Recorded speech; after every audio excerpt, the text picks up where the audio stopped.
I think the song Fake Plastic Trees by Radiohead is a deeply philosophical song, and that's what I'm here to convince you today. I don't know Radiohead very well. I've heard a few songs here and there. I have not researched on what this particular song is supposed to mean. So my arguments are just on vibes. There's nothing concrete here. It's just interpretation. My own personal interpretation. I feel deeply about it. You don't have to feel that deeply about it. I think it's very philosophical. Maybe it wasn't intended to be. Maybe you don't feel it is. But that's my argument today. So the song Fake Plastic Trees starts like this. Her green plastic watering can for her fake Chinese rubber plant in the fake plastic earth that she bought from a rubber man in a town full of rubber plants. So in this town, everything is fake. Everything is an illusion. It is either plastic or rubber. Nothing is real. Um, and this reminds me of two classic arguments in philosophy. First is Plato's cave allegory. Uh, I'm pretty sure everyone knows about it, but it says that imagine there are a bunch of cave people living inside a cave who have never seen the outside of the cave ever, and there's a fire there, and through which they can see shadows on the wall in front of them, and they think this is the real world. These shadows, these images made by shadows, are the real deal. That's what they think. But they're just living inside the cave and they have not seen the world outside. So Plato says that we also are, in that sense, living inside the cave, and everything that we view is not the real stuff. It's just a very faint shadow of the real thing. So I think that there's a hint of Plato's cave allegory here with the plastic imitations and illusions and whatnot. Radiohead talks about. I don't know who wrote the song. Is Radiohead is a band, right? I don't know who wrote the song. I'll just say Radiohead. I'll say RH. Yeah, in the song written by RH, it feels like there's a hint of Plato's cave allegory. Second, which is the main point of this video, is Descartes' skepticism. Specifically, Descartes' evil demon argument. I think I think this song reminds me of the classic evil demon argument, in which Descartes says that what if everything around us is not real and we are being mind controlled by some evil, malicious demon who's trying to deceive us and trying to make us think that everything around us is real? Everything from the plants to the trees to this table to this bottle to this notebook to the person sitting next to me to the entire world to even mathematics, like 1 plus 1 is equals to 2. Descartes even casts doubt upon that might also not be the case, that it's just the evil demon manipulating me, trying to deceive me into believing that. And that is what the song reminds me of. So uh, the most popular statement that everyone knows about, even Billie Eilish, uh, from Descartes is, I think, therefore I am. And what that means is, when Descartes' skepticism, his doubting method, when he pursues that, at the end he comes to the conclusion that there is everything that I doubt in this world except my own being, except me, myself, and I.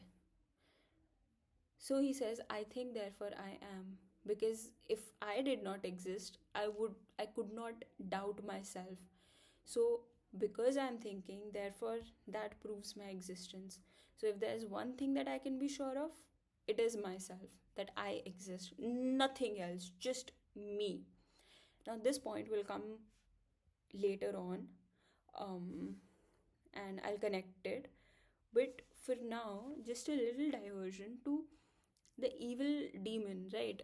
I find this very interesting that the people who believe go to God, and people who are skeptics go to the evil demon. That's what I feel.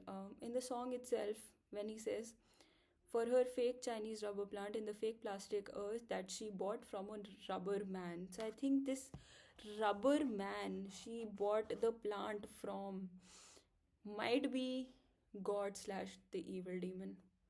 And this is nothing to be offended about because it's extremes that we're working on here.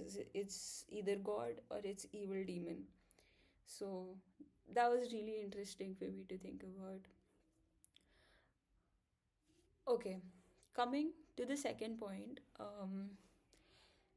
the agent in the song is constantly changing. That was very interesting for me. Firstly, it starts with using feminine pronouns. Her green plastic watering can, she bought it from the rubber man, all that. So, this girl is the agent in the story of the song, right? And the world around her is plastic, and the broken man she lives with is also plastic. And how we know that is when we see that line, it wears her out, it wears her out. So the girl is the agent.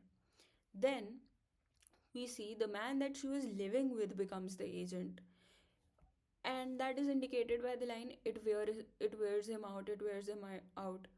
So man, then that man becomes the one around whom everything is plastic and everything is fake, right? Then we see that the speaker itself, who is telling the story, becomes the agent. And that is depicted by, it wears me out, it wears me out, it wears me out. She looks like the real thing, she tastes like the real thing, my fake plastic love. So what I feel is that, remember when I said I think therefore I am will come back?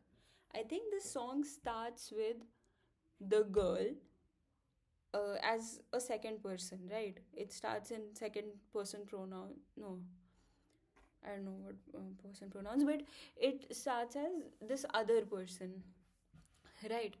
And then it moves on. So the agent firstly is the girl, then the agent shifts to the man, then the agent shifts to the speaker. So what these jumps signify to me is the process of doubting that Descartes was doing constantly. That, is this thing around me real? No, no, no, this can, I can cast a doubt upon it. This other thing, can this be real? No, no, no, I can cast my doubt upon this also. So I think that's how the speaker, RH is also moving from the girl to the man to himself, and that is where he stops. So I think he also comes to the conclusion that way, the conclusion of I think, therefore I am. Now, whatever I will be saying after right now, is just wild imagination, extension of stupid thoughts. You might want to listen, you might not, but I'd just like to share them. That's all. The song ends with, if I could be who you wanted, if I could be who you wanted, all the time, all the time. Okay, I think it is from the perspective of a robot or an AI, because this song is all about agents and casting doubts upon them and being a little skeptic. This thing exists or not, this thing exists or not.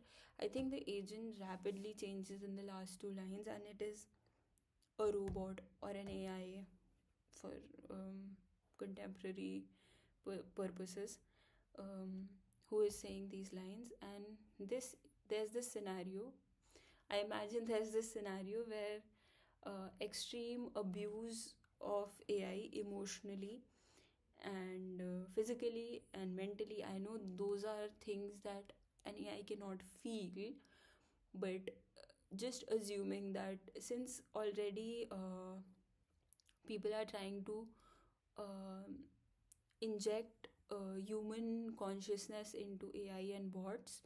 So maybe that happens somehow, that they develop feelings of emotion and physical feelings and mental feelings in some manner, in some weird way. We don't know. People are doing all kinds of things with AI. I don't know. This is a fictional scientific fictional idea I'm putting out there. But I feel in the scenario where AI develops a consciousness and it leads to them developing these feelings of low self esteem because of how humans have been treating them, and